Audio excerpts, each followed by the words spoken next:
Tears before lunchtime, the Chancellor is seen crying at Prime Minister's questions. Her team say it was over a personal matter, but the image of her tears has become a big symbol for where the government finds itself after its huge climb down over welfare this week. We'll discuss what on earth is going on this episode of the BBC's daily news podcast, Newscast. Hello, it's Adam in the Newscast studio. And it is Chris at Westminster. And we will catch up with the latest on the P. Diddy trial in New York at the end of the podcast because there is finally a verdict in that. But Chris, I wonder if the easiest thing to do is just you sort of talk through your afternoon. Yeah. Really interesting with this one about how you report politics, the kind of calibration that you bring to events. In other words, the kind of prominence or excitability or lack of it that you attach to the different things that are going on, particularly when the information that we're receiving about what might have happened is piecemeal and sometimes threadbare. And sometimes you think, could it be contradictory? But maybe it isn't. So in this instance, Wednesday lunchtime, I go into the press gallery of the House of Commons at about 30 seconds to midday.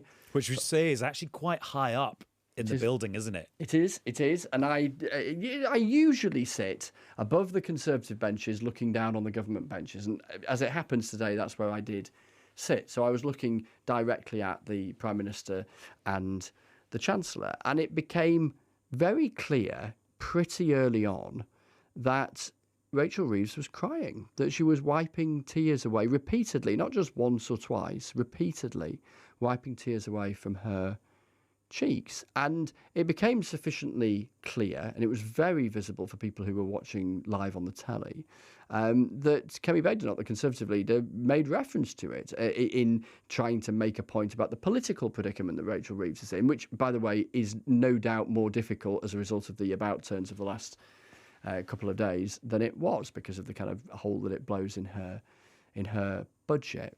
And so obviously we were attempting to find out what was going on. We were told eventually, albeit about an hour later, by the Chancellor's team that there was a personal reason for it. We were also told from speaking to various folk that it appears there was some sort of to-do between the Chancellor and the Speaker on the way into the chamber. The Speaker's office isn't commenting. And then, as I say, it is also self-evidently true that her job has always been difficult and has just got even more difficult still. So they are the assembly of kind of, if you like, piecemeal facts, which may or may not relate to one another. Of course, you know, if you come into politics, it is a uniquely kind of exposing trade, isn't it? You know, you're just in public. Imagine the questions we would have been asking if the Chancellor hadn't been in the chamber. I rather suspect actually they wouldn't have been as sharp as they have been, given you know how things turned out. And then I've spent the afternoon speaking to as many people as possible, and then trying to kind of calibrate how do we tell this, and how much significance do we attach to it, because we can't ignore it. It was part of the conversation, and it was the most striking imagery of politics today. And let's hear a little bit of the PMQ's exchanges between Keir Starmer and Kemi Badenoch. After last night's humiliating U-turn, we know he cannot control his MPs. They're cheering now, but you signed the amendment. Over 100 people signed that reasoned amendment until the bill was completely gutted. He said that he would take the difficult decisions, but isn't the reality that he is too weak to get anything done? Mr. Speaker, I'll tell them what they did to the welfare system. They broke it. And it's the same as the NHS. What did they do? They broke it. Same as the economy. What did they do? They broke it. They broke everything that they touched. And now she describes the broken system that we are trying to fix. Chris, I suppose there's questions flying in all directions here. In the Kemi Badenoch's received criticism for trying to punch a person while they were clearly down for whatever reason. There's then criticism of the Labour front bench for not appearing to do more to comfort one of their colleagues who is clearly in distress. There's then people saying, well, hang on, how can the Treasury say it's a personal matter? And then there be friends of Rachel Reeves letting it be known that she might have had an argument with the Speaker, which the Speaker isn't confirming or denying. Then you could ask a question of Rachel Reeves about, well, if she knew she was in a vulnerable place, why put herself in a very visible place where she could then become an emblem of the government's actual real public problems? So there's just there's kind of questions for everyone. Also questions that are probably kind of unanswerable and unanswerable by everyone too. Yeah, not least Unsayable because... by me. Unanswerable. Yeah, I mean, not least because so many of those things could interact and overlap. So, of course, our own individual moods are shaped by a whole load of factors, aren't they? Some might be professional, some might be private. The magnitude of each of them might vary significantly. Also, it's not always, the other element, which hasn't been drawn upon by anyone, by the way, well, I initially thought was it some sort of allergy, some sort of allergic reaction. It looked like a kind of hay fever thing. But if we are to assume that it was an emotional response in response to something, of course, we're not always entirely, in control of that kind of thing, particularly when you're in an incredibly exposing place in front of the cameras, where it's being seized upon. And, if you like, kind of weaponised politically.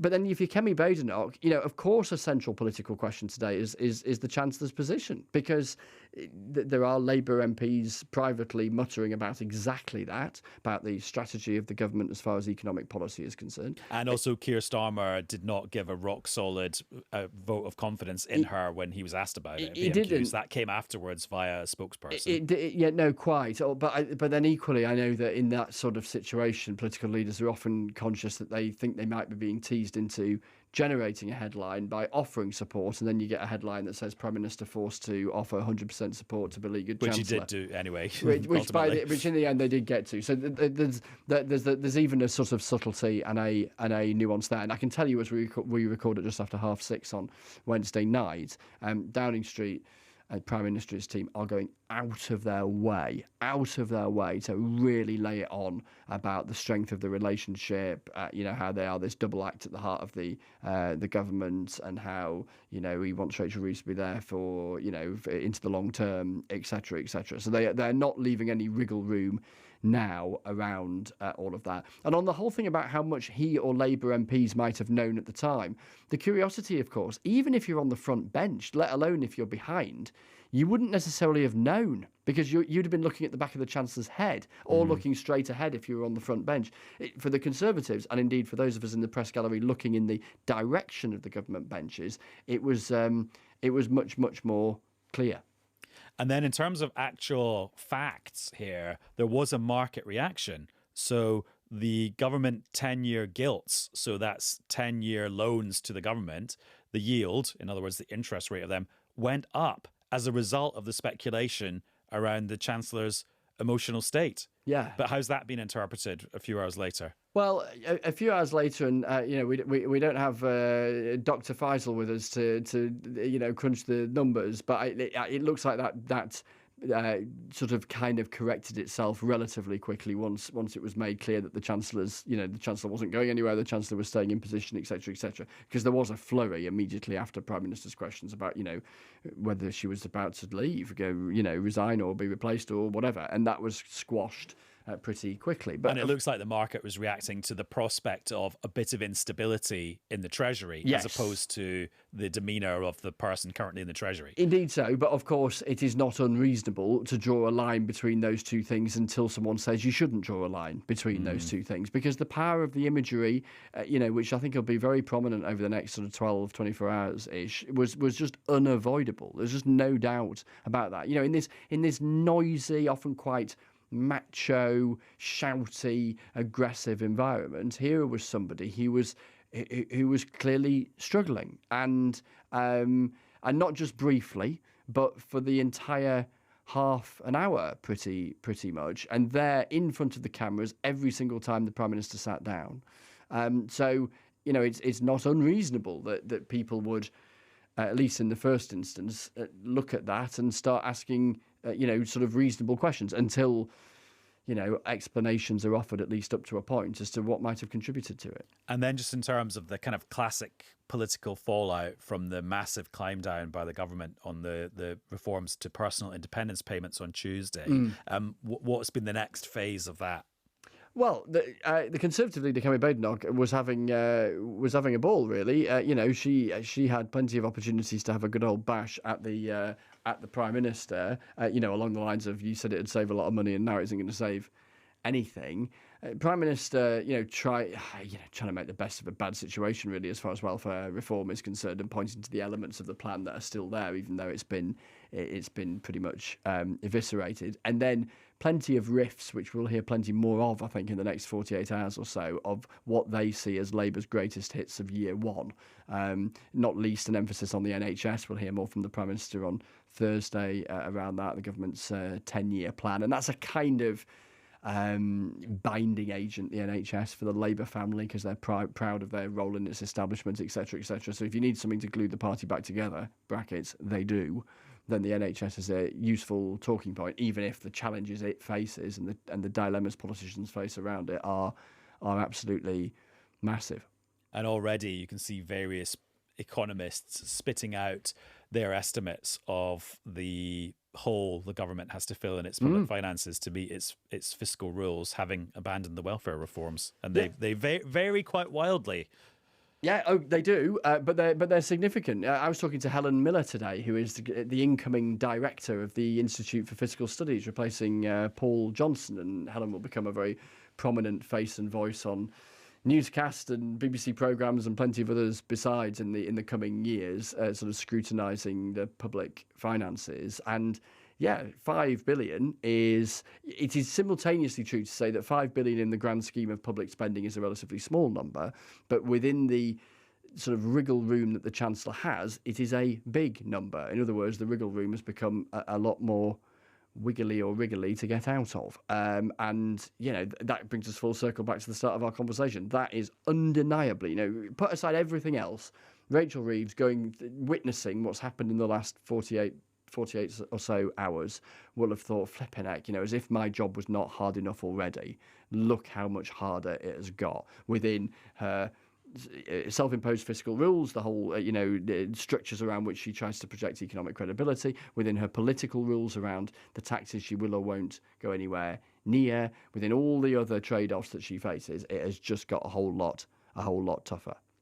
Although Pat McFadden, the Chancellor of the Duchy of Lancaster, so sort of like the all-purpose kind of Mr. Fix-It in the Cabinet Office, he was on the Today programme on Wednesday morning, and he was cautioning against, you're just going to lop 5 billion off somewhere else. He was saying it's a much more kind of moving picture than that, in that there's multiple things you can do as a government to spend less or raise a little bit more. Plus, there's also just the economic context, because the Office of Budget Responsibility, when it comes to the budget in the autumn, will be making a judgment about how big the economy is going to be at various points in the future, and that will change multiple times between now and the budget. Yeah, all of that is true, but it is also true that 5 billion will have to be factored in somewhere where previously it wouldn't have to have been factored in. And certainly speaking to people in government today about that bigger picture thing and the whole business of the government and the Labour Party, those in government are saying, flipping out, they're going to have to be a lot more blunt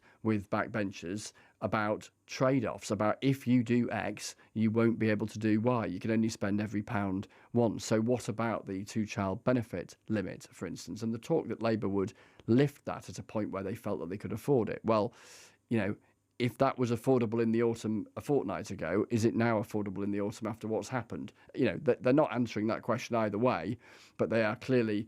it's clearly being mentioned in the conversation in a way that says, look, you can't get everything you want. And if you make big decisions about the personal independence payments, it may mean we can't make decisions you would regard as a positive in other areas.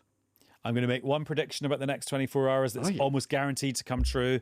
Because it's the publication of the NHS 10-year plan. We will see the Prime Minister in an NHS setting with his sleeves rolled up and that thing they do where they have to put their tie in between their second and third shirt button. Guaranteed. I think that is pretty much. Guaranteed. And Labour expressing pride in the NHS and its history, etc., etc. And actually, everything else beyond that, we're probably guessing. But I think that's a solid. There's a solid basis for that prediction. Thank you very much. Right, speak to you tomorrow, no doubt. See you tomorrow. Now, we've just had the conclusion on Wednesday afternoon UK time of one of the biggest trials of the year in the US. In the dock was the Grammy Award-winning hip-hop mogul Sean Diddy Combs. He was accused of 5 crimes, including racketeering, sex trafficking, and transportation for prostitution. And this involved several of his former partners.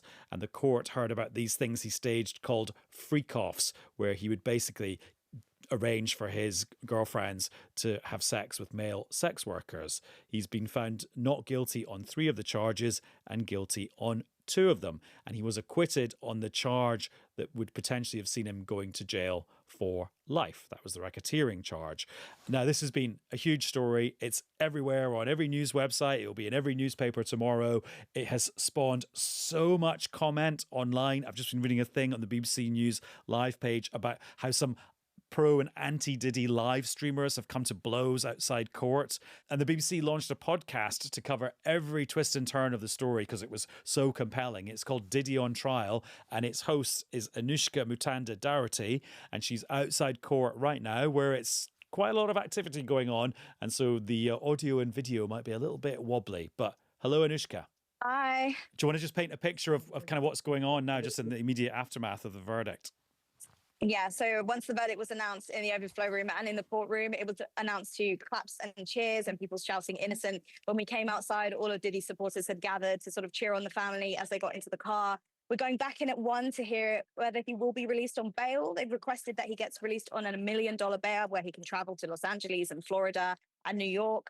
And we're waiting to see what the judge will say about that. But right now, a lot of the people at this courthouse are very, very happy. And in terms of the last, you've had a quite weird 24, 36 hours because the jury had reached a decision on the majority of the charges. Mm-hmm. Yeah, that's right. So yesterday they came back relatively quickly saying we have a decision on counts 2, 3, 4, and 5. So for, these are really complex charges. So for them to come back with that, they've been very efficient with the evidence. But they said they had immovable jurors on each side in relation to the racketeering charge. Now, racketeering is the one that he could end up facing life in prison for if he was convicted. And then today, after only about 45 minutes more of deliberation, they had a verdict on that as well. And they came back in and they announced it. And Diddy's head was down for most of the announcement. But then at the end, he dropped to his knees in front of his chair and started praying while the defense lawyers congratulated him, hugged his family. They were generally I'd say over the moon. This is very rare. This does not happen that often in the Southern District of New York. The prosecution here, they have a 93% conviction rate. And quite often there's all sorts of plea bargains and things are done by the people on trial. So just talk us through then what he's been acquitted of and what he has been found guilty of. Right. So once again, Rico, he has been found not guilty. So that is that racketeering with conspiracy. That was the big one. Count 2, sex trafficking in relation to Cassie Ventura. That's the 11-year-long relationship he had with the singer Cassie. That has been found not guilty. Transportation and to engage in prostitution for Cassie, he's been found guilty. Sex trafficking in relation to Jane, who's using a pseudonym to protect her identity, who's another former romantic partner, he has been found not guilty. But transportation for prostitution in relation to Jane, he has been found guilty. So it's guilty on 2 counts. And not guilty on the remaining 3. Mm-hmm. Absolutely. And we learnt, irrespective of where the jury ended up, we learnt a lot of quite sordid details about his life and his relationships. Yes, we did. I mean, some of the most intimate moments between him and these former partners that he had were laid bare for the court to hear and for his children to hear, who were in there for a lot of the testimony. We had graphic, sexting messages. We saw some pictures. We heard about his sexual proclivities, but more so the jury, because they actually watched those freak-off tapes, which we've been hearing about since he was charged, those days-long drug-filled orgies with male commercial sex workers. They saw the footage of that. About 40 minutes they sat there and they watched with both Cassie in them and Jane and different male commercial sex workers. So those 12 jurors have seen some of the most intimate moments of that man's life. And in terms of the 2 women that we're talking about here, Cassie Ventura, his ex-partner, and the other ex-partner known as Jane, will we hear from them, do you think?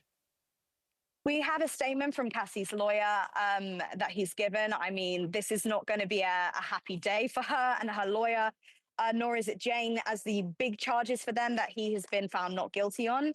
We're not going to hear Cassie speaking to the press. Her lawyer told me that she's not going to do that. She just had a baby. She was heavily pregnant on the stand when she gave her testimony anyway. And we'll wait to see if Jane decides to speak. But of course, she's used a pseudonym to protect her identity. So I can't imagine she's going to want to come on the record. And is there questions going to be asked about the prosecutors, particularly about bringing this racketeering charge?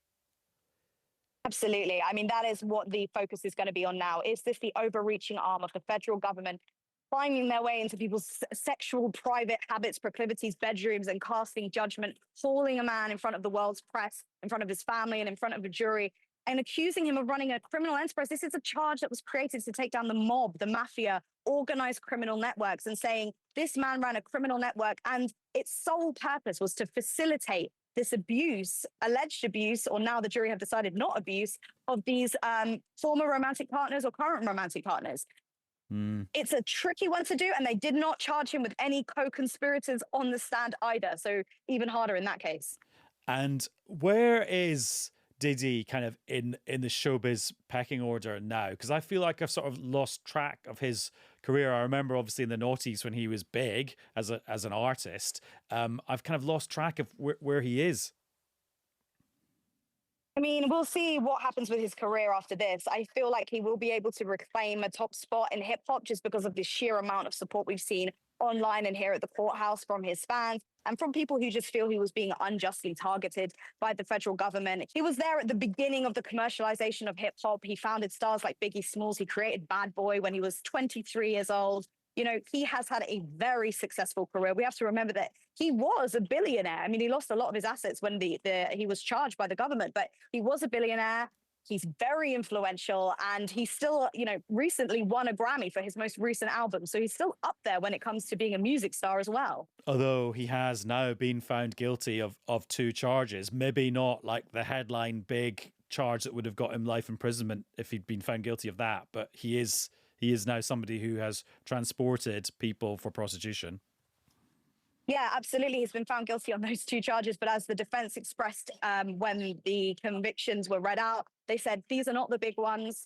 They are significantly different crimes. They carry significantly lower sentences. And they are asking, once again, you can get an indication for how much money they're saying they want to attach to the bail. Just $1 million compared to the $50 million he was willing to give before. And the sentiment of people here on the court and some of the stuff I'm seeing on social media as this is coming out is that for a lot of people, this is looking like a not guilty verdict. It was the sex trafficking and the RICO that people are heavily, heavily focused on. And so I think from Diddy's reaction as well, you could see he was thanking God. He was saying congratulations to his lawyers. He was saying we did it to his family.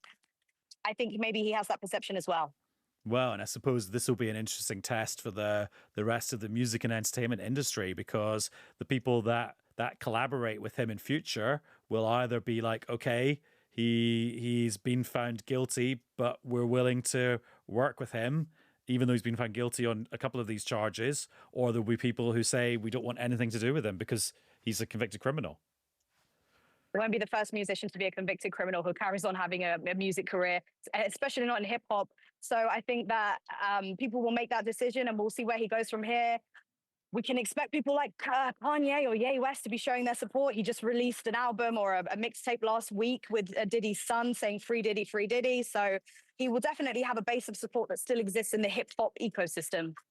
And just now that the trials come to an end and you've been covering every twist, turn, every bit of evidence from every character, although maybe I shouldn't say character because that makes it feel like they're not real people. Obviously they're real people. Just give me some kind of closing thoughts for this all-consuming thing you've been part of. Feels like a fever dream. I mean, I can't describe to you. Now we have a conviction and acquittal on some of the counts. Yesterday, they were doing a twerking competition outside on a live stream, spraying baby oil on each other and selling shirts to say it's a Frico, not a Rico. I mean, it descended into madness in the past couple of days. I've never seen anything like this before. I doubt we'll see something like this again this soon afterwards. I think we're going to have a lot of questions to ask about the powers of the federal government, and we're going to have a lot of questions to ask about where Diddy goes from here and where the music industry goes from here, because we've heard, as soon as these charges came out, hundreds of people coming forwards and saying it's not just, they're accusing Diddy of things, but the industry more broadly has major issues and it has vulnerable spots that allow young artists to be exploited. So I'm interested to see how it plays out on after here, actually. Yeah, is there some kind of culture change as a result? Mm-hmm. Yeah, exactly. Anoushka, I bet you've got a bumper episode of Diddy on trial to record right now, so I'll let you do that. Thank you. Cheers. And just while I was having that conversation with Anoushka, somewhere else, the lawyer for Cassie Ventura, Doug Wigdor, was giving a statement to the press, and this is what he said. 10 years on each. I'm not sure what the sentencing guidelines are given the various different things, but I'll leave that up to the government and the defense to argue. But I feel confident in saying he still faces substantial incarceration. So a convenient reminder there from Doug Wigdor, the lawyer for Cassie Ventura, one of the ex-girlfriends who was at the centre of all of this, that we've still got to wait and see what sentence Diddy, Sean Combs, gets, because that will be one of the next stages of this process.